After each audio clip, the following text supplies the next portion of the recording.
The morning sun had barely crested over the rolling Kentucky hills when Amy Slaton stepped out of her truck and made her way toward the heavy glass doors of Tri-State Wellness Hospital. The air was cold enough to sting, the kind of chill that seeped into bones and wouldn't let go. She tugged her jacket tighter around her, but it did nothing to settle the tremor in her hands. Amy had not slept. She couldn't. Every time she closed her eyes, she saw Tammy, her sister, her best friend, her lifelong responsibility, shrinking more and more before her eyes. Losing weight was supposed to be good. The whole world wanted Tammy to lose weight. Amy had wanted it too. But not like this. Not this suddenly. Not this fast. As she walked through the sliding doors, the scent of antiseptic reached her first, sharp and sterile. The hallway felt too bright, too quiet, the kind of quiet that made fear echo louder in the chest. Nurses hurried past, some pushing metal carts, others flipping through charts with practiced urgency. Machines beeped from behind curtains and doors, keeping rhythm with the fragile lives inside. Amy swallowed hard. She wasn't ready for whatever truth lived behind Dr. Heron Cooper's office door. But she had to be.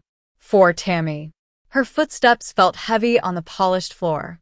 Each step carried a new wave of dread. She passed a waiting room where an elderly couple sat clutching each other's hands. A mother rocked a crying toddler against her chest. A teenage boy stared blankly at the wall as a doctor murmured to his anxious father. Hospitals were places where life changed within seconds. And today, Amy felt it in her bones. Her life was about to change too. At the end of the hall, she stopped in front of the door labeled Dr. Heron Cooper, metabolic specialist. She wiped her palms on her jeans, drew in a shaky breath, and knocked. "Come in," came the soft voice inside. Dr. Cooper stood behind his desk, glasses low on his nose, a thick folder open in front of him. He looked up the moment she entered. His expression wasn't cold, but it wasn't comforting either. It was serious, too serious. Amy's heart sank. She lowered herself into the chair opposite him, fingers gripping the straps of her bag as if it were the last stable thing in her world. "Doctor, please," she whispered. "Just tell me what's wrong with my sister." Dr. Cooper closed the folder gently, resting his hands over it. He exhaled, the kind of breath that doctors took before they said something life-altering. "Amy," he began softly, "your sister has been diagnosed with a rare metabolic disorder." Amy blinked. Once. Twice. "A disorder? What does that mean?" Her voice cracked like dry wood. "It means," Dr. Cooper said carefully, "that Tammy's body is burning calories at an unusually high rate, even when she's resting." Amy's brows knitted together. But isn't that good? Isn't burning calories faster a good thing for someone trying to lose weight?" Dr. Cooper shook his head. "Not like this." He leaned forward, his voice calm, but filled with gravity. "Tammy's condition forces the body to break down fat and muscle rapidly. Far more rapidly than is healthy. She's losing weight not because her diet is working, but because her body is fighting itself." Amy felt her breath catch in her chest. The room suddenly felt smaller. "How serious is it?" she whispered. Dr. Cooper paused. "Very serious." The words slammed into her like a physical blow. Amy swallowed painfully, her eyes already blurring with tears. "But there's a treatment, right? Medicine? Therapy? Something?" "There is treatment," he said, "but no permanent cure." The world tilted. "No cure," she repeated hollow. "No cure at all." "Not a complete one," Dr. Cooper said gently. "But Tammy can recover. It will be slow, not all at once. Step by step. With close monitoring, therapy, and careful management, she can live a stable, healthy life." Amy pressed a trembling hand to her mouth. She felt like a child again, lost and helpless, begging the world to spare the person she loved most. "So she's not dying?" she choked out. "No," he assured her. "But the journey ahead will test her strength and yours." Amy let the tears fall unchecked. Her heart ached with fear, love, and guilt. Tammy had suffered so much already. How much more could she endure? Dr. Cooper reached across the desk, offering a box of tissues. Amy, he said softly, your sister is one of the strongest patients I've ever met. She has survived battles that would have broken others. She can overcome this too, but she needs support. Consistency. Stability. Amy wiped her eyes with shaking hands. I'll do whatever she needs, she whispered. Anything. He nodded. I know. After a moment to gather herself, Amy stood and thanked him, even though her voice barely worked. She walked down the hallway with slow steps, her heartbeat loud in her ears. Words like disorder, serious, no cure circled in her mind like vultures. At Tammy's hospital room door, she paused. Behind it was the sister she had fought for her whole life.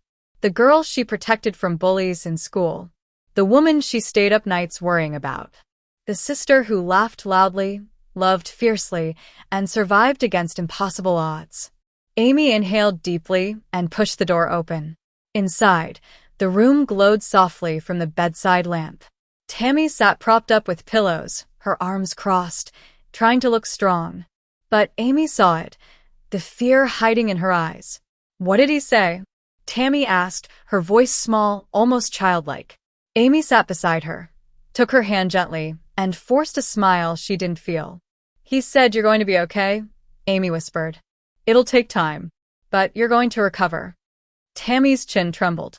Tears pooled in her eyes, and she quickly turned her head away. Amy. I'm scared. Amy pulled her into a soft hug, rubbing her back the way their mother used to when they were children.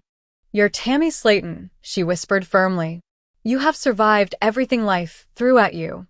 You've climbed mountains that people can't even imagine. And this is just another mountain, sis. And I'm climbing it with you. Tammy let out a shaky laugh against her shoulder. You mean I'm stuck with you forever? Amy smiled. Pretty much. The sisters held each other in that small hospital room, wrapped in fear, hope, and an unbreakable bond. And though Amy's heart was still heavy with anxiety, a small spark of something warm flickered inside her. Maybe, just maybe, they could get through this. Together. Tammy didn't speak again for several minutes after Amy told her the doctor's words. She simply held her sister's hand, her thumb brushing slowly over Amy's knuckles, her eyes fixed on the slow rise and fall of the heart monitor. The silence wasn't empty.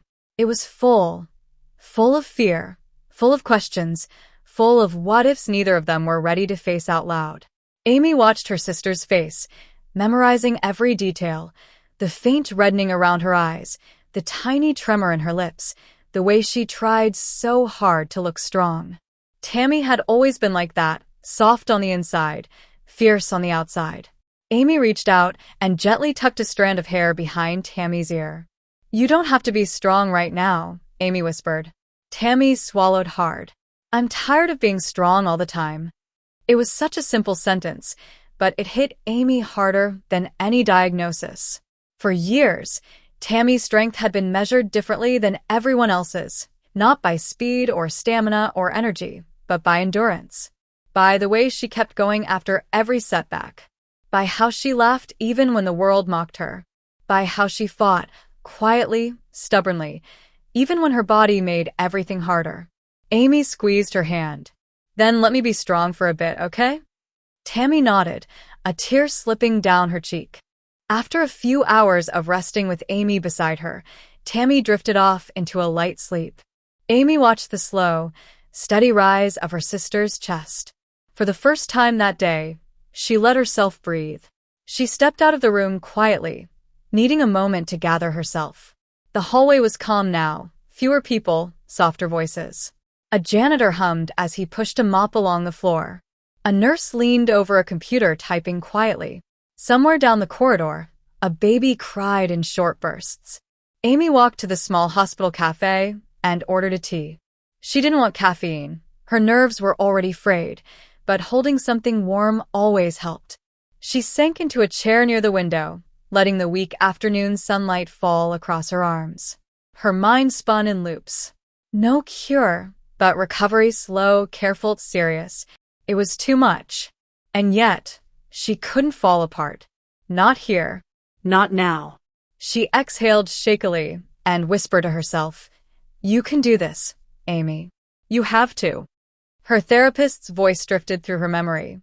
When you're overwhelmed, slow down. Focus on the next small step, not the whole mountain. Small steps. One at a time. For Tammy. By evening, Tammy was awake again. Amy walked back into the room, trying to hide the swollen look around her eyes. Tammy noticed immediately. "You been crying?" she asked gently. "A little," Amy admitted. Why? "I'm the one with the messed up metabolism," Tammy joked weakly. Amy rolled her eyes. "Tam, I cry at everything. You know this."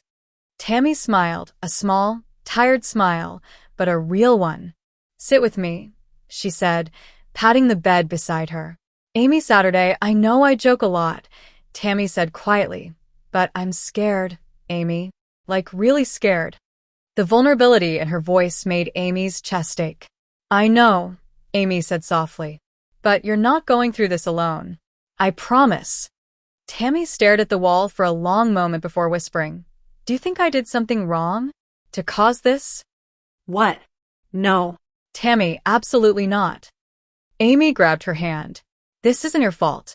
This is just something your body did. Something we're gonna fight. Together." Tammy nodded slowly. I don't want to go backwards. I don't want to get sick again." "You won't," Amy said firmly. "Not on my watch." When sunrise crept over the Kentucky hills the next day, Amy was already awake, sitting in the chair beside Tammy's bed. She hadn't slept much, but she felt steadier, stronger. The shock had sharpened into determination. Tammy opened her eyes groggily. "You stayed?" she asked. "Of course I stayed," Amy said. "Where else would I go?" Tammy sighed softly.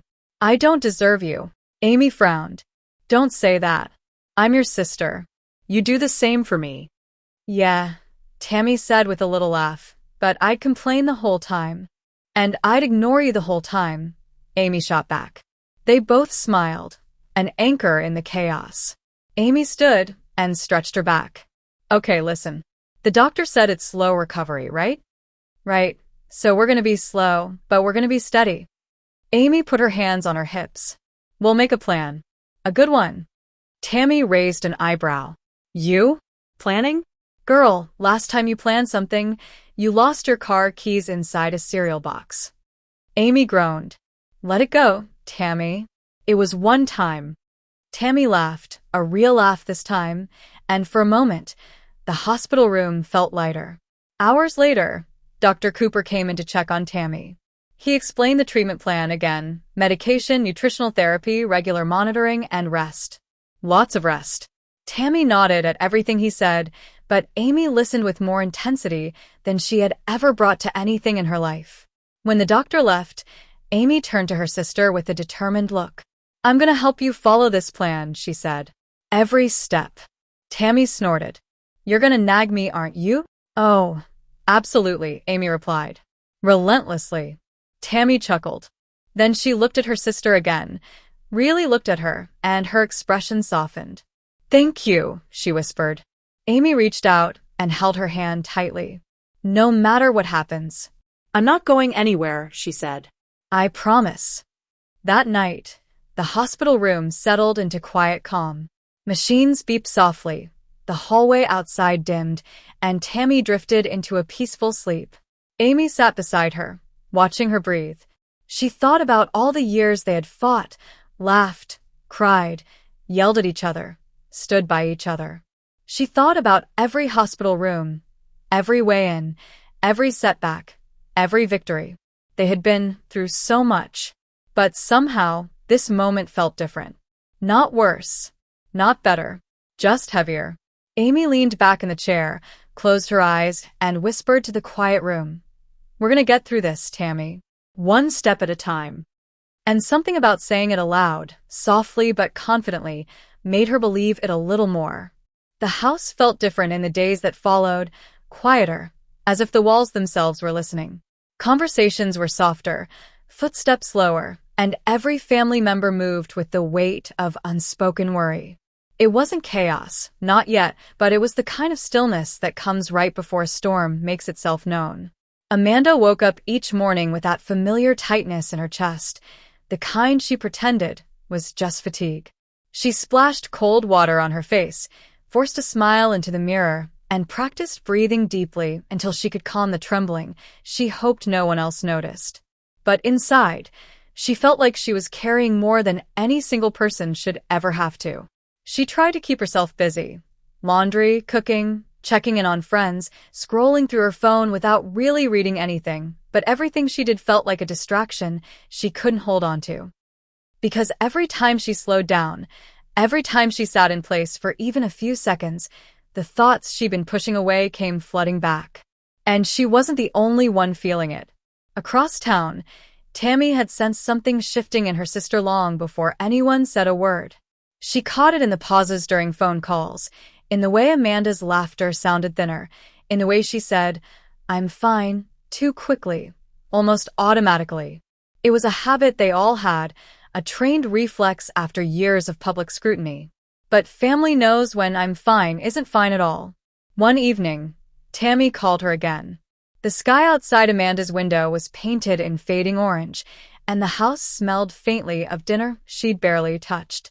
When the phone vibrated, she hesitated before answering, wiping her eyes just in case. "Hey, sis," Tammy said, her voice warm but probing, the way only sisters can be. Amanda cleared her throat. Hey. "What's up?" "What's up with you?" Tammy countered instantly. "You've been weird." Amanda tried to laugh. "I'm always weird. That's not new." "Not like this," Tammy said, softer now. "You're carrying something again." Those words landed heavily. Not accusing. Not dramatic. Just true. And truth has a way of breaking open the places we try to keep sealed. Amanda didn't answer, not because she didn't want to, but because the silence felt safer than the truth. Tammy didn't push. She just waited. Sometimes the waiting is what hurts the most. "Well," Tammy eventually said, "whatever it is, you don't have to do it alone. You know that, right?" Amanda nodded, even though Tammy couldn't see her. Yeah. "I know." But knowing something and believing it are two very different things. That night, Amanda sat in the quiet living room, scrolling through old pictures on her phone, random moments of laughter, goofy selfies, blurry group photos taken at awkward angles. Every memory felt like a life she was trying to hold on to with both hands. Then she reached one picture that made her freeze. It wasn't dramatic, not staged, not perfect. Just a simple photo, her sitting at a picnic table, sunlight hitting her face, her son leaning against her with an expression of absolute trust. She stared at that picture longer than she intended, because in that frozen moment, she saw something she hadn't noticed before, the tiredness underneath her smile, the heaviness in her eyes, the quiet exhaustion she had normalized. She hadn't realized how long she'd been running on empty, giving everything she had until she had nothing left to replenish herself with. A single breath shook out of her. She didn't cry, not fully. It was more like her chest loosened, and all the pressure she'd been controlling began to slip, piece by piece. Across the floor, Milo stirred, stretching, yawning, and then walking over with slow, determined steps. He nudged his head under her hand. That dog always knew. Amanda smiled weakly. "You're too smart for your own good, you know that?" Milo pushed himself against her leg again, refusing to move until she finally placed her hand on his back. His warmth grounded her. His presence reminded her she wasn't as alone as she sometimes felt. A soft knock sounded at the door. Her heart jumped, not from fear, but from surprise. She wasn't expecting anyone. Milo barked once, confused, then quieted when she rose to her feet. When she opened the door, she found Chris standing there, arms crossed, eyes narrowed with suspicion disguised as casual concern. "You eat today?" he asked immediately. Amanda blinked. "Hello to you too." "Don't change the subject," he said, stepping inside without waiting for permission. "You look pale." "I look pale every winter." "It's not winter." Amanda sighed because he had her there. "Chris, I'm fine." "No, you're not." He turned to face her directly. "You think I don't see it? We grew up in the same house. I know the signs." Amanda looked away, her throat tightening again.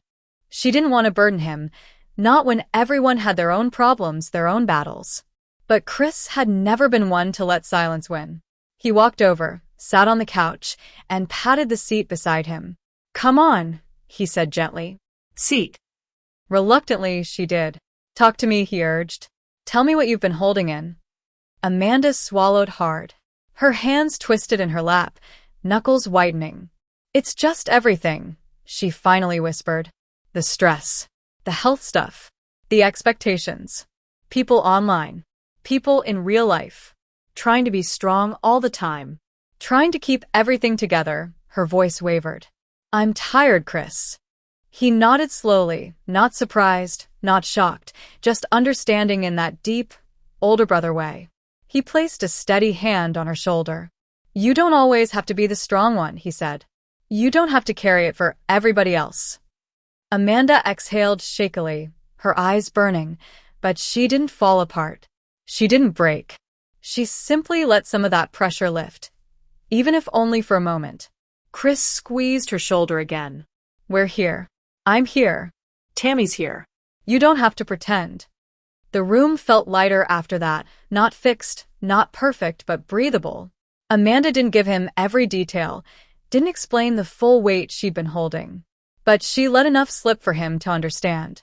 And sometimes that was enough. Later that night, after Chris left, Amanda curled up on the couch with a blanket and Milo resting at her feet. The world outside was dark, but inside, the house felt warm again, not loud, not bright, just warm. She stared at the ceiling and whispered into the quiet, one step at a time. It wasn't a promise. It wasn't a plan. It was simply the truth she needed right then. One step at a time. The next morning came with a pale gray sky, the kind that made everything look softer and quieter. Amanda stood by the kitchen window, hands wrapped around a warm mug, watching a thin layer of mist drift above the yard.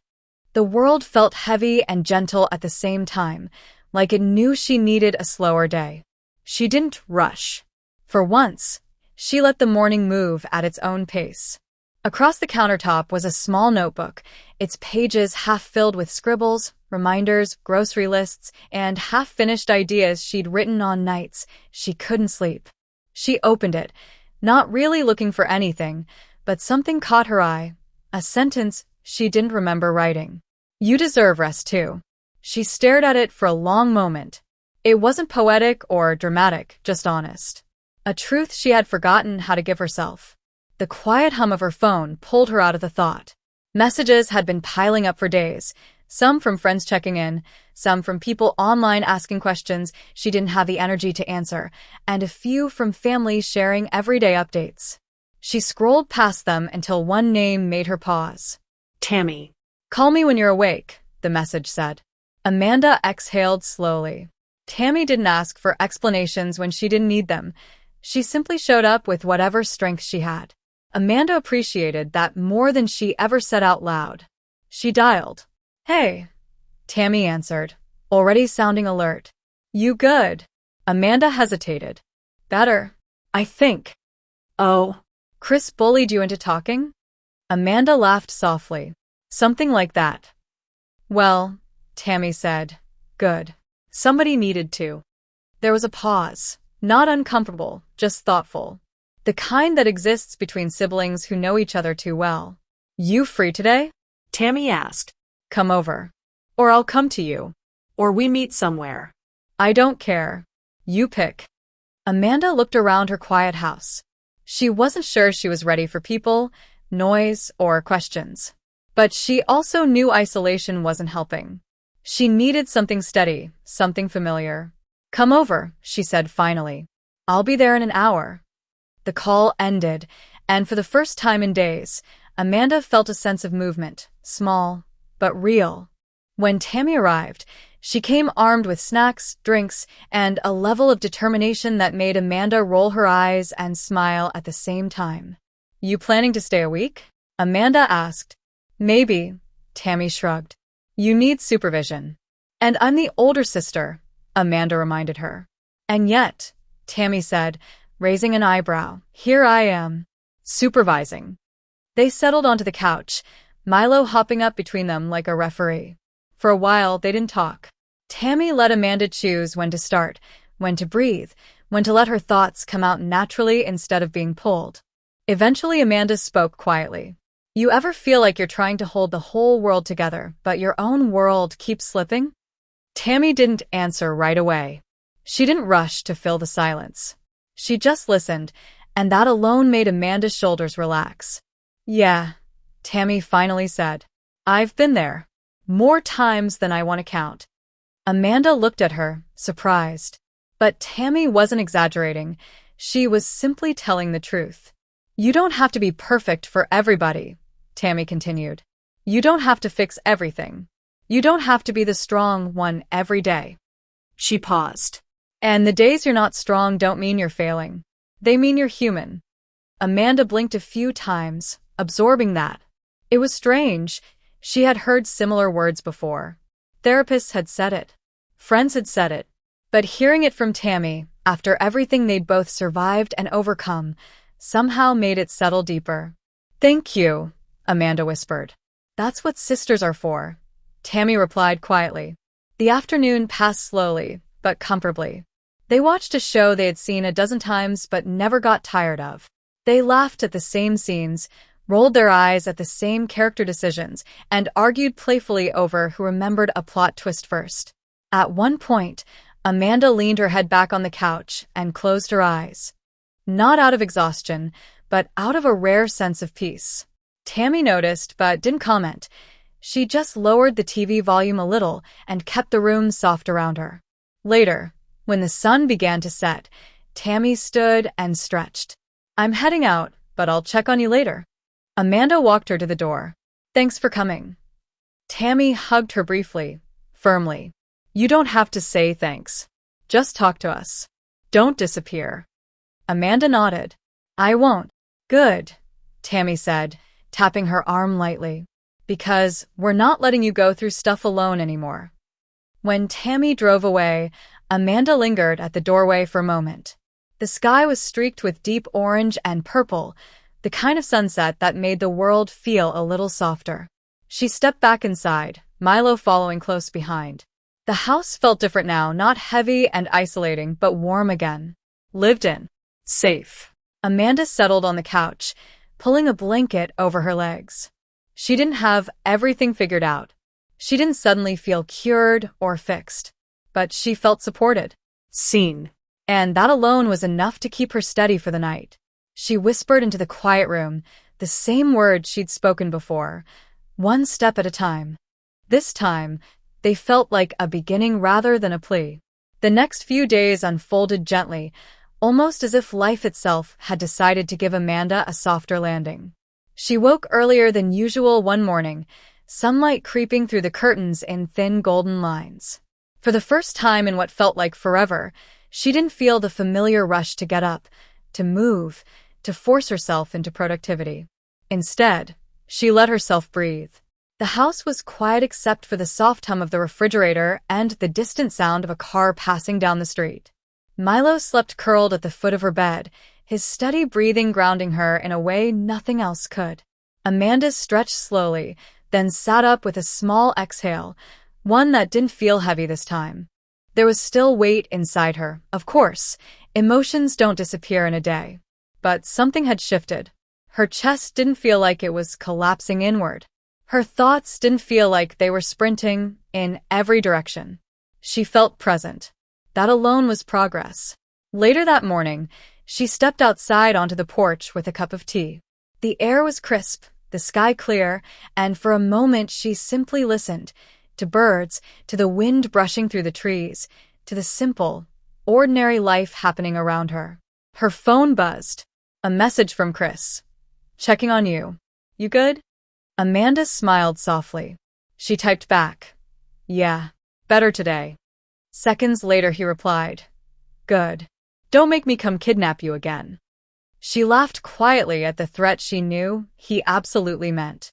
Another message appeared, this time from Tammy. Got a funny video to show you later. Call me when you're free. And then one more from their cousin. Thinking of you today.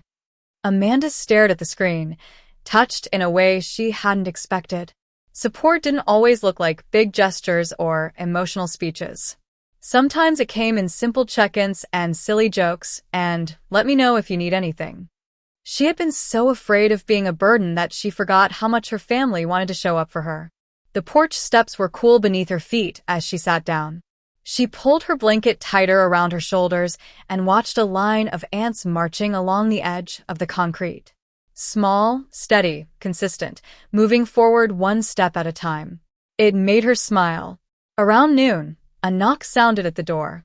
Amanda opened it to find her son standing there with a shy little grin, as if unsure whether she was surprised or expecting him. He held a bag of snacks in one hand and a slightly crumpled drawing in the other. "Brought you something," he said. Her heart softened instantly. "Oh yeah? What is it?" He handed her the drawing first. It was simple but sweet. 2 stick figures, one taller and one shorter, holding hands under a big, uneven sun. He had written, "Me plus mom equals strong team." Amanda took a slow breath, her throat tightening in the way only love can make it tighten.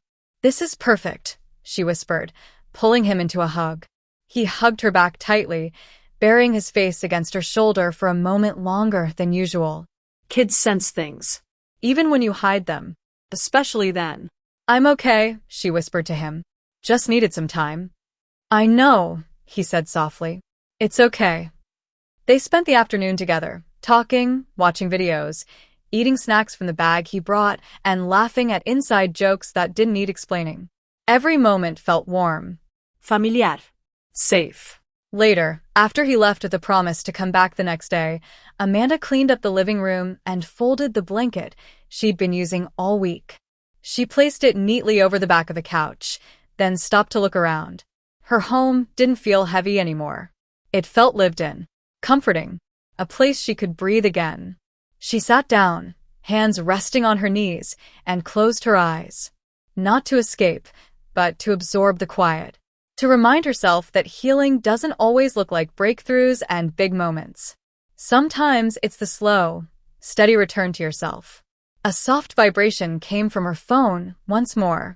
A final message from Tammy. "Proud of you today, even if you didn't do anything big." Amanda smiled. Because that was the truth nobody tells you enough. Sometimes doing nothing is the brave thing. Sometimes resting, breathing, and letting people help you is the quiet kind of courage that holds everything together. She whispered once more for herself, one step at a time. And this time, the words didn't feel like survival. They felt like hope. The following week unfolded in small, measured steps, quiet mornings, manageable afternoons, and evenings filled with soft routines that kept Amanda grounded. It wasn't a dramatic transformation, nothing sudden or overwhelming. It was a slow rebuilding, the kind that happens quietly beneath the surface. On one particular morning, she sat at the dining table sorting through papers she had avoided for weeks, appointments, reminders, forms she needed to fill out but never had the energy to face. The sun filtered through the window, warm and steady, and for once, the sight of the clutter didn't make her chest tighten.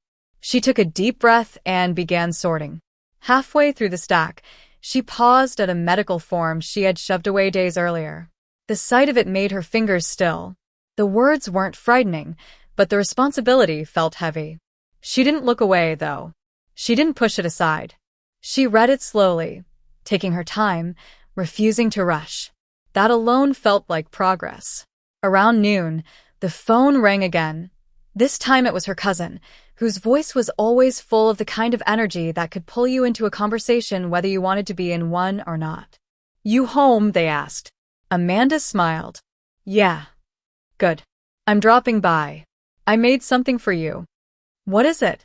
"Well," they said dramatically, "I could tell you, or you could let me surprise you like a normal person." Amanda laughed. "Fine. Come over." 20 minutes later, her cousin arrived holding a container of homemade soup and a lopsided batch of muffins that looked like they had lost a battle with gravity. "I tried," they announced proudly. Amanda accepted the container with a grateful smile. "They look like they tried too." "Rude," they said, but they were already laughing. The two of them sat at the kitchen table, talking about everything and nothing at all, family updates, funny things from the internet, random memories from childhood. Amanda found herself laughing more than she expected, the kind of laughter that loosened something inside her. "You seem lighter today," her cousin said gently. "I feel lighter," Amanda admitted. "Not perfect, but lighter. That's all anyone can ask for." Before leaving, her cousin squeezed her shoulder. "We got you. All of us. You're not doing any of this alone." Amanda nodded, feeling that truth settle deeper than before. Later in the afternoon, she took Milo for a short walk around the neighborhood. The air was crisp, the sky blue, and distant sounds of children playing echoed between houses. Milo trotted beside her proudly, tail wagging, as if he knew he had been part of her healing too. As they rounded the corner, Amanda saw an older neighbor sitting on her porch, knitting. The woman lifted her hand in a small wave. "Haven't seen you out in a while," she said warmly. "Just needed some time," Amanda replied. "Well," the woman smiled, "I'm glad to see you today." It was such a simple thing, such an ordinary exchange, but ordinary suddenly felt extraordinary. Amanda realized how long she had been withdrawing, how much she had missed the everyday world around her, and how good it felt to step back into it. By the time she returned home, the sunlight was beginning to soften into evening. She fed Milo, then herself, then curled up on the couch with a blanket and the homemade muffins that were somehow both terrible and comforting. Her phone buzzed again, this time a video call from Chris. "What's up?" she asked, answering with a small smile. He squinted at her through the screen. "You look better." "I feel better." "Good. Don't scare us like that again," he said, pretending to sound annoyed, even though his eyes softened with relief. Amanda rolled her eyes. "I wasn't trying to scare anyone." "Yeah, well," he said, "next time you're drowning, tell someone before you sink." The blunt kindness made her chest tighten, but not painfully. It was the kind of tightness that reminded her she mattered. "I will," she promised. "Good," he replied. "Now show me the dog." Amanda laughed and tilted the camera toward Milo, who immediately perked up as if he understood his fame. Chris snorted. "He looks like he runs your whole house." "He does."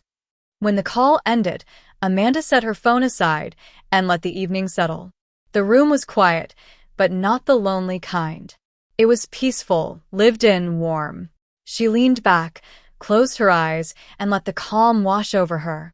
Healing wasn't fast. It wasn't loud. It wasn't linear. It was this: small steps, gentle days, unexpected support, and moments of clarity that came softly instead of crashing down. She whispered the words she had been repeating for days, no longer out of desperation, but out of certainty, one step at a time. And this time, the words felt steady. This time they felt true. The next morning arrived gently, with pale sunlight brushing across Amanda's living room floor. She woke slowly, blinking at the quiet around her. There was no rush, no panic, no immediate heaviness pressing on her chest. Just calm. It surprised her every time. She sat up, stretched, and for the first time in weeks, she didn't dread the day ahead. She wasn't overflowing with energy. She wasn't magically healed, but she felt steady, like she could move through the day without breaking apart. That alone felt like a victory. After feeding Milo and making herself a cup of tea, she sat by the window and opened a small journal she had bought months ago but never used. The pages were untouched, crisp, almost intimidating in their blankness. But today, she didn't feel intimidated. She clicked her pen and began writing slowly, careful not to judge herself. "I am learning to breathe again." It was simple, honest, enough. She wrote a little more, nothing too deep, just thoughts, feelings, reminders she needed to see in her own handwriting. When she finished, she closed the journal, feeling lighter. Then her phone buzzed. A message from Amy. "Morning, Sis Redheart, you up? Want to come over and help me organize the boys' room? I need backup." Loudly crying face, Amanda smiled. She hadn't been over in a while, not out of avoidance, but out of exhaustion. The idea of being around family again felt nice. She texted back, "I'll be there in a bit." When Amanda arrived at Amy's house, chaos greeted her immediately. Toys everywhere. Clothes everywhere. Gage running in circles. Glenn shouting random words for no reason. Cartoon music blasting from the TV. It was wild. Loud. Messy. But it was life. And Amanda felt herself soften into it like slipping into warm water. "Oh, thank God," Amy said dramatically when she saw her. "I was 2 minutes away from crying into a laundry basket." "You've done that before," Amanda reminded her, grinning. "That's not the point." The sisters hugged, a long, grounding embrace that said everything. "I missed you. I'm glad you're here. I'm glad you're okay." Then the work began. Sorting through the boys' room was its own adventure. Every time Amanda tried to organize a pile of toys, one of the kids would take something out of the pile and run off with it. Amy kept losing focus and telling unrelated stories. At one point, Glenn crawled into an empty laundry basket and refused to leave. It was exhausting. It was chaotic. It was perfect, because in the middle of it all, Amanda found herself laughing. Genuine laughter, the kind that filled her chest instead of weighing it down. "Girl, your kids never stop," she said as she dodged a flying stuffed dinosaur. "Welcome to my life," Amy replied, collapsing dramatically onto a pile of blankets. They worked for hours, talking about everything from grocery store drama to childhood memories to harmless gossip. Nothing heavy. Nothing overwhelming. Just sisters being sisters. Just life happening around them. When the room was finally done, cleaner than before, if not completely clean, Amy plopped onto the bed and patted the spot beside her. "Sit," she said. "Amanda Saturday, okay?" Amy started softly. "How are you really?" Amanda hesitated for a moment, then answered truthfully. "I'm better today." Amy nodded as if that was exactly what she hoped to hear. "Good. One day at a time, right?" "One day at a time," Amanda echoed. "You know," Amy added, nudging her playfully, "I'm proud of you. You're showing up. Even when it's hard." The compliment hit deeper than Amy probably realized. "Thank you," Amanda whispered. Amy squeezed her hand. "And don't forget, you've got a whole army behind you. You fall, we catch you. No questions asked." Amanda swallowed the warmth rising in her chest. This love, support, presence was something she had always given everyone else. Learning to receive it felt new, strange, comforting. "Okay," Amanda said softly. "I'll try to remember that." As the day wound down, Amanda helped tuck the boys into bed, read them a short story, and kissed their foreheads before heading home. When she stepped outside, the sky was painted with evening colors: lavender, soft gold, fading peach. A peaceful kind of beauty. She inhaled deeply. Today had been good. Better than expected. Grounding in all the ways she needed. When she got home, she changed into comfortable clothes, settled onto the couch with Milo curled against her, and let herself feel proud. Healing wasn't dramatic or fast. It wasn't loud. It wasn't perfect. It looked like this: a journal page, a messy, toy-filled bedroom, a hug from a sister, a quiet evening with a warm dog at her feet. Small things. Real things. Life, rebuilding itself piece by piece. Amanda whispered into the quiet room. "I'm getting there." And this time, she truly believed it. The next morning, Amanda woke to the soft glow of sunlight spilling across her bedroom floor. Milo patted around the room quietly, sensing the calm in the air, and Amanda smiled as she stretched, feeling a sense of steadiness she hadn't felt in a long time. It wasn't a perfect morning.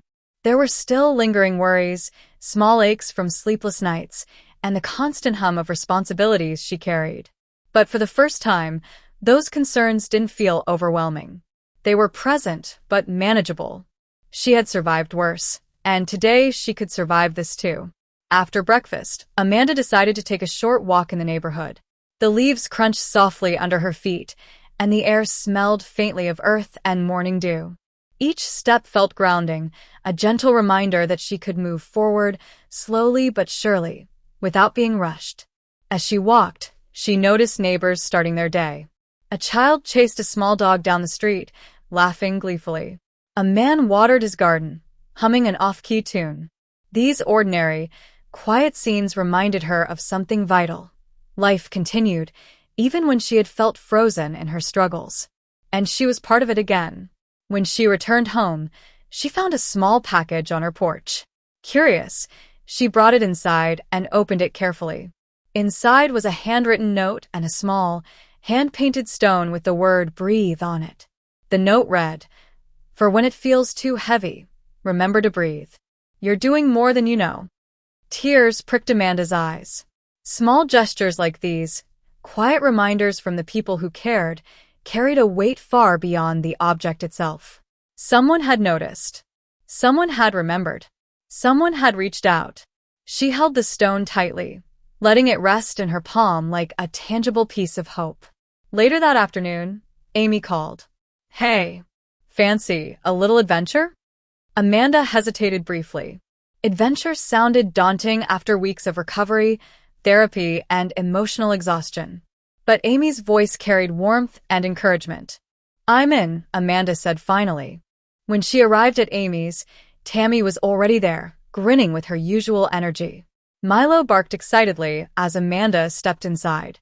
The sisters laughed as they shared stories, teasing each other over minor mishaps and forgetting details from the past week. They decided to take a short drive to a nearby lake, just to watch the water, talk, and breathe.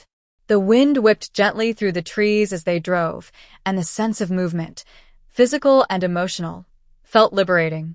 For Amanda, it was a small but significant step toward reclaiming her life. At the lake, the sisters sat on a worn bench, Milo at their feet, watching the sunlight shimmer on the surface of the water.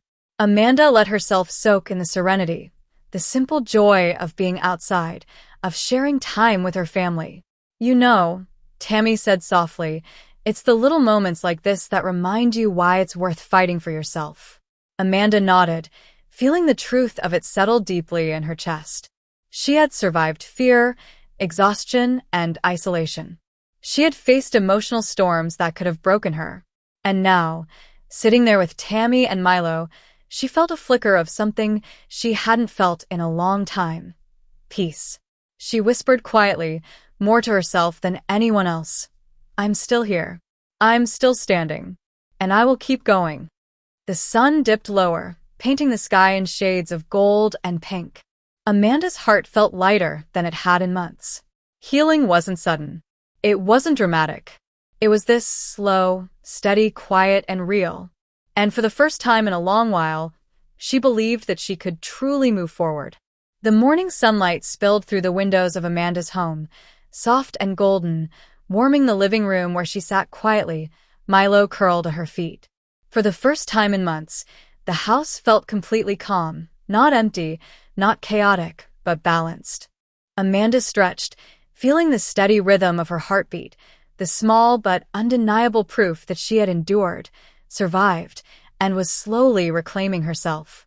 Each breath she took felt meaningful, a tangible reminder that she had stepped back into her own life. Later, Tammy and Amy arrived, bringing laughter, snacks, and a sense of normalcy that Amanda hadn't realized she had missed so desperately. The three of them sat together, talking about everything and nothing, teasing one another, and celebrating the small victories of the week. "You've come so far," Tammy said gently, handing Amanda a cup of tea. "I see it.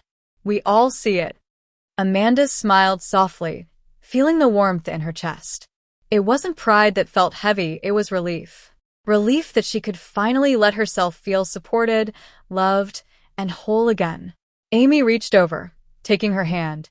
"And remember, this isn't the end. It's just the next chapter. We'll be here, every step of the way." Amanda nodded. She didn't need to say it aloud. The truth was already clear in her heart. That afternoon, they decided to take Milo for a walk through the neighborhood. The air was crisp, filled with the smell of autumn leaves and the faint hint of morning rain. Amanda walked slowly, deliberately, savoring every step. She had learned that healing wasn't a race. It wasn't about perfection. It was about showing up, consistently, for herself and the people she loved. As they reached a small park, Amanda stopped and watched children play, couples walk hand in hand, neighbors greet one another. The world continued, messy and beautiful. And she was part of it, fully, consciously, without fear. She whispered, almost to herself. I'm here. I'm moving forward. I'm healing. Tammy nudged her gently. Hey, sis. You're glowing. You know that? Amanda laughed softly. Maybe. Or maybe I just feel it inside. It shows, Tammy replied. The sisters walked together, Milo bounding happily ahead, their laughter blending with the sounds of the world. For the first time in a long while, Amanda felt the steady, unwavering truth of life. It could be hard, chaotic, and unpredictable, but she was strong enough to face it. She didn't need to be perfect. She didn't need to be invincible.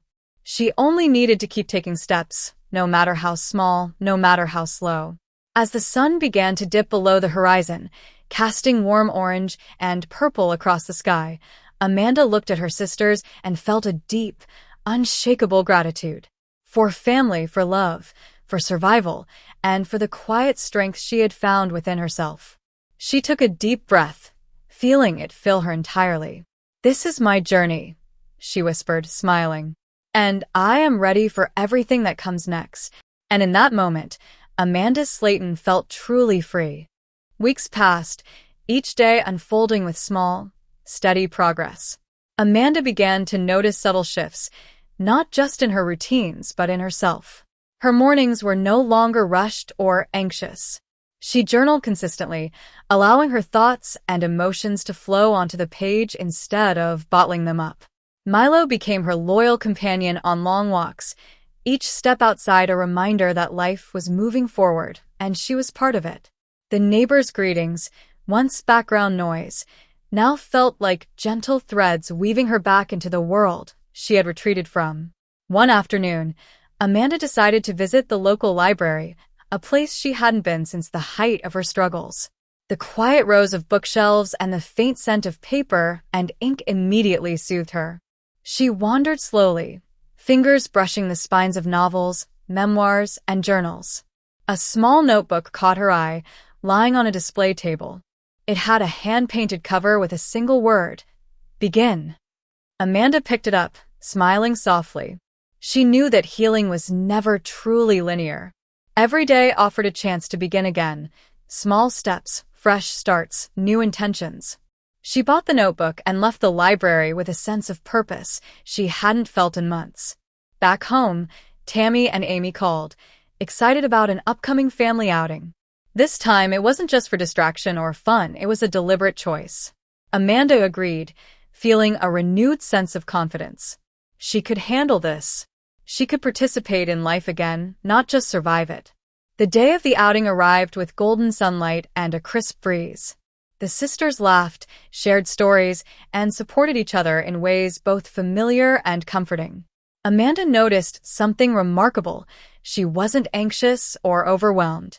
She was present, savoring every detail, the sound of laughter, the warmth of sunlight, the unspoken connection with the people who loved her. That evening, Amanda sat alone on her porch, Milo at her feet, reflecting on how far she had come. The journey wasn't complete. There were still challenges ahead, moments of doubt, and days that would test her resolve. But now, she faced them with something new: trust in herself and trust in the support around her. She held the hand-painted stone Tammy had given her weeks ago, the word "breathe" engraved into it. She whispered softly, "I will breathe. I will live. I will heal." For the first time in a long while, Amanda didn't feel the weight of expectation pressing down. She felt grounded, ready to continue, slowly, steadily, and with hope. The stars appeared one by one in the darkening sky, shimmering like tiny reminders that light could always be found, even after the longest days. Amanda felt a quiet, unshakable peace settle within her. She realized that healing wasn't just a destination, it was a journey. And she was ready to walk it, step by step, surrounded by love, family, and the strength she had reclaimed within herself. "This is just the beginning," she whispered, smiling at the night sky. The following morning, Amanda woke to the soft golden light filtering through her curtains. For the first time in months, she didn't feel the need to jump straight into chores or obligations. She lingered in bed for a moment, Milo curled at her side and let herself simply exist, calm, unhurried, and present. Breakfast was quiet but comforting. She poured herself a cup of tea, the steam curling in the sunlight, and glanced at the small notebook she had bought at the library. The word "begin" seemed to pulse gently on the cover, reminding her that every day offered a fresh start. She flipped it open and began to write. Today, I choose myself. Today, I choose small steps. Today, I breathe. The act itself felt grounding. Words she had once feared to acknowledge were now statements of power and intention. Later, Tammy and Amy called, inviting her to join a cooking day with the boys. Amanda agreed, eager to reconnect with her family in a way that felt purposeful rather than overwhelming. The kitchen was chaotic, filled with laughter, spilled ingredients, and playful arguments over who had made the better cookies. Milo chased a rolling flour bag, and Gage and Glenn competed to see who could stir the batter fastest. Amanda felt a lightness in her chest she hadn't experienced in a long time. She was present, laughing freely, participating fully. She realized that healing wasn't just about solitude or therapy, it was about showing up in life, messy and imperfect, and allowing herself to enjoy it. By late afternoon, they settled in the living room, tasting the slightly burnt cookies and sipping warm tea. Tammy nudged Amanda gently. "You've come so far, you know that," she said. "We've all seen it. You're glowing." Amanda smiled softly. "I'm learning. Slowly, but I am." Amy nodded in agreement. "And that's all anyone can ask of you. Slow and steady is still moving forward." The sisters shared a quiet moment, their hands touching lightly across the table. In the warmth of that connection, Amanda felt a profound sense of belonging, one she hadn't felt fully in months. Evening came, and Amanda sat on the porch with Milo, watching the sun dip below the horizon, painting the sky in shades of orange and lavender. She reflected on how far she had come, from exhaustion, despair, and isolation, to small steps of progress, laughter, and love. She realized that healing wasn't linear. There would still be hard days, moments of doubt, and setbacks. But she had learned to navigate them, to rely on family, and to trust herself.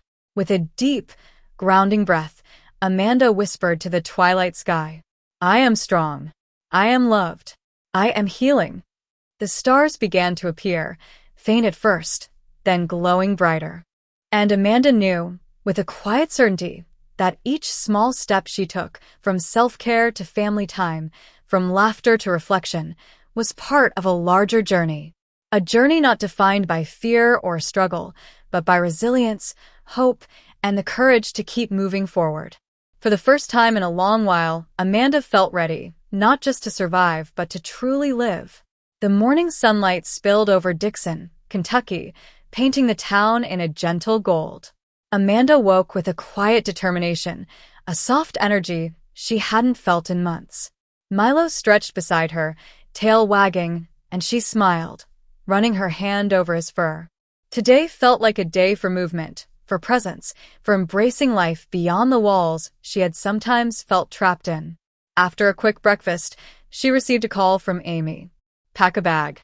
Adventure awaits. No excuses." Amanda laughed softly. "What kind of adventure?" "You'll see. Just show up on time."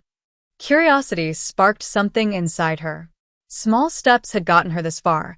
Now it was time to stretch beyond comfort zones. She grabbed her bag, Milo barking as she secured him in his carrier, and drove to Amy's house. When she arrived, Tammy was already waiting, grinning from ear to ear, full of her usual infectious energy. The three of them piled into the car, laughter bouncing back and forth, teasing one another about navigation skills and road trip snacks. The destination? A nearby lake with a walking trail they had never fully explored. The drive was short, but the excitement felt bigger than the distance traveled. For Amanda, it was more than just a walk, it was a statement. She was showing up for life again, intentionally and fully. At the lake, the sisters stepped onto the trail, Milo happily leading the way. The air was crisp, scented with pine and the faint hint of water. Amanda felt each step in her body, her muscles remembering movement she hadn't used fully in months. The conversation drifted easily, funny memories, teasing comments, and moments of gentle reflection. For Amanda, each laugh and each breath of fresh air felt like reclamation. She was regaining not just strength, but confidence in herself and her ability to engage with the world. Tammy paused at a wooden bench overlooking the water. "Sit," she said, patting the seat beside her. Amanda complied, Milo curling at her feet. For a few quiet moments, they just watched the rippling water, the sunlight dancing on the surface. "You know," Tammy said softly, "healing isn't just about surviving. It's about moments like this. Moments where you feel alive again." Amanda nodded, feeling the truth of it in her chest. Life wasn't about grand gestures or instant change. It was about these small, meaningful slices of time. Moments of laughter, connection, and stillness that reminded her she was part of something larger than her struggles. Later, they drove back home, singing along to favorite songs, Milo barking at high-pitched notes, and Amanda couldn't remember the last time she had felt so lighthearted. The world wasn't perfect, and she wasn't fully healed, but she was moving forward, step by step, day by day. That evening, as Amanda tucked Milo into his bed and settled herself on the porch, she reflected on the day. Adventure wasn't just about travel or new places. It was about choosing to step into life again, embracing connection, joy, and even the unknown. She whispered softly, looking at the fading sunset. "I am moving forward. I am present. I am alive." And in that quiet twilight, Amanda realized that these small victories, these daily adventures, was exactly what healing looked like. The next morning, Amanda woke to the soft sounds of the neighborhood stirring, birds chirping, neighbors walking dogs, and the faint hum of distant lawnmowers. She stretched slowly, feeling the steady rhythm of her heartbeat and the subtle warmth of sunlight spilling through her bedroom window. Milo patted beside her, nudging her hand for attention, and Amanda smiled. These small, ordinary moments were becoming extraordinary in their quiet significance. Each day she could wake up without panic, without dread, without the weight of months pressing down on her chest felt like a victory. After breakfast, Amy called with a mischievous tone. "Get ready. I've got a mission for us." Amanda raised an eyebrow. "A mission?" Yes. But no spoilers. Just bring walking shoes and a sense of adventure. Curiosity sparked excitement she hadn't felt in weeks. She packed a small backpack, grabbed Milo, and drove over to Amy's house, where Tammy was already waiting with a wide grin and a map full of doodles. The sisters piled into the car, filled with chatter, laughter, and playful arguments about the best road trip snacks. The destination was a nearby hiking trail, one they had only glanced at before, promising fresh air, sunlight, and a sense of freedom. On the trail, the sisters walked slowly, savoring each step. Milo bounded ahead, tail wagging in delight. Amanda noticed how the crunch of leaves underfoot, the soft rustle of trees, and the gentle breeze lifted something heavy from her heart. Tammy turned to Amanda, her voice soft. "You're stronger than you realize, you know that? Every step you take, every choice to keep moving, it matters." Amanda smiled quietly, feeling the words sink deep. She had survived exhaustion, fear, and emotional chaos. She had stumbled, faltered, and sometimes even wanted to give up.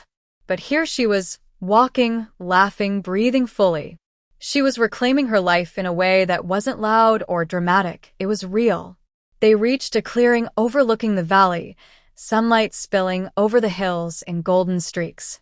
The sisters paused, Milo sitting beside them, tongue lolling happily. Amanda took a deep breath, filling her lungs with crisp air, feeling the weight of months of stress, fear, and doubt melt away, even if just for a moment. This is healing," Amanda whispered, more to herself than anyone else. Amy smiled knowingly. Exactly. Little moments like this, they build strength that sticks. Tammy nudged her playfully. "And they're fun. Don't forget fun." Amanda laughed, the sound genuine and light, echoing softly across the hills. She realized that healing wasn't only about facing hard truths, it was about embracing life again, with laughter, connection, and small adventures that reminded her she was alive. As the sun began to dip behind the trees, painting the sky with streaks of pink and orange, the sisters walked back down the trail, tired but content. Amanda felt a steady warmth in her chest, a sense of quiet accomplishment. At home, Milo curled up at her feet, the house calm and peaceful. Amanda sank into her favorite chair, reflecting on the day. She had faced the world outside her door, embraced her family, and allowed herself to enjoy the moment without fear or guilt. She whispered softly into the quiet room, "I am healing. I am moving forward. I am alive." For the first time in a long while, Amanda felt a gentle certainty. The journey wasn't finished. It never truly would be, but she was walking it, step by step, with courage, love, and hope lighting the way. The morning sunlight spilled gently across Amanda's living room, highlighting the calm and order she had slowly restored to her life. Milo stretched beside her, tail wagging lazily, and she felt a rare, quiet contentment. Today didn't hold the weight of yesterday's chaos or the fears of months past.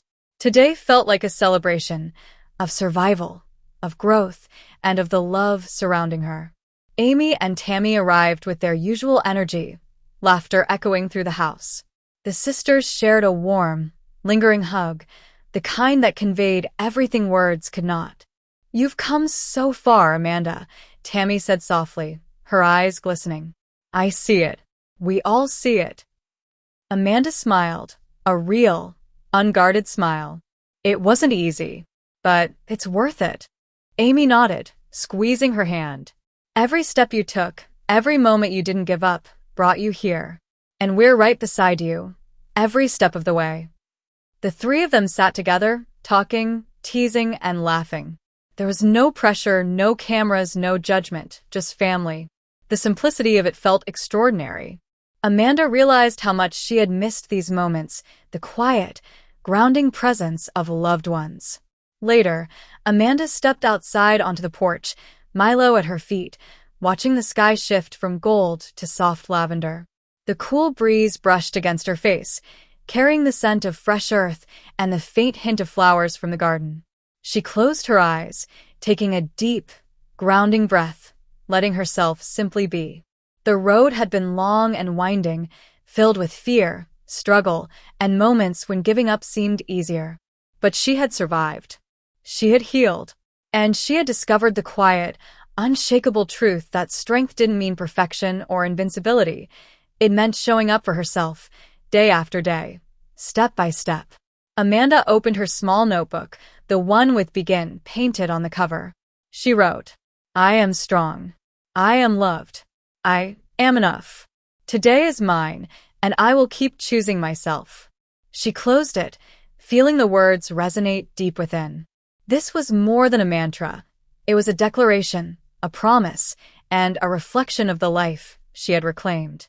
That evening, the sisters gathered for a quiet dinner.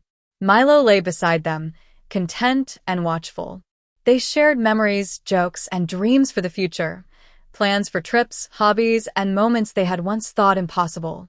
Amanda felt a deep gratitude settle in her chest. She had survived chaos, scrutiny, and personal struggle. She had leaned on family, embraced therapy, and taken care of herself. And now, she could finally breathe freely, knowing that the journey forward was hers to shape. As night fell and the stars emerged, Amanda stepped outside one last time. The sky was vast, speckled with shimmering points of light, and she felt a connection to something bigger, life itself, the universe, and the steady pulse of her own heart. She whispered softly, a gentle affirmation to herself and the world. "I am healed. I am whole. I am ready." With that, Amanda Slaton smiled into the quiet night, feeling a freedom she hadn't known in years. Her journey had been long, emotional, and sometimes frightening, but she had emerged stronger, wiser, and filled with hope. And as she closed the door behind her and returned to her family, she knew one undeniable truth. This was not the end. It was a new beginning, one she would embrace with courage, love, and unshakable determination.